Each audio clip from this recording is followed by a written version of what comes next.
For most of us, these bizarre, otherworldly shapes are strangely beautiful. But the world's best aging researchers see something entirely different. They see the answer to possibly the most important and complex question of all time. Dr. Sinclair, as I look here, I'm seeing very cute little colored cubes. Well, these little cubes are actually the protein in our bodies that we believe controls the aging process.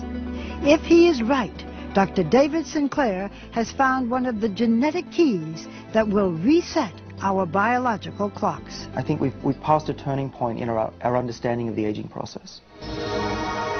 How did he discover these proteins? This looks like a barcode, but it's really a map of our genome, the blueprint for human life stored in every cell in our bodies. A few of these genes play a key role in the speed at which our cells age. Dr. Sinclair randomly tested tens of thousands of cells, searching for the chemical that would activate those genes. We found them by accident. We stumbled upon this molecule from red wine.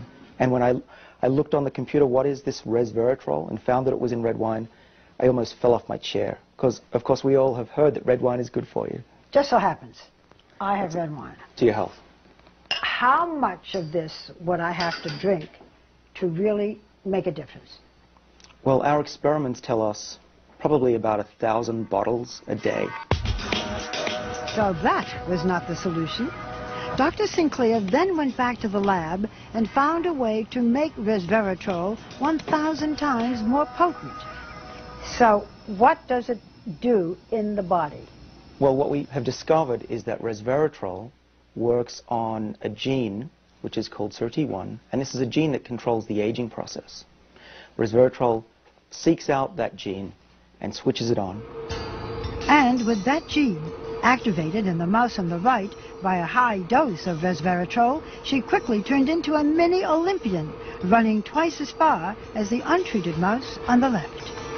And they were eating a high-fat diet, a fatty diet, and they lived just as long as a lean, healthy mouse, which means that they didn't get heart disease, cancer, even osteoporosis, and they lived 30% longer. Can you do this in humans? With the same exact gene. And we think that Resveratrol could have similar benefits in people.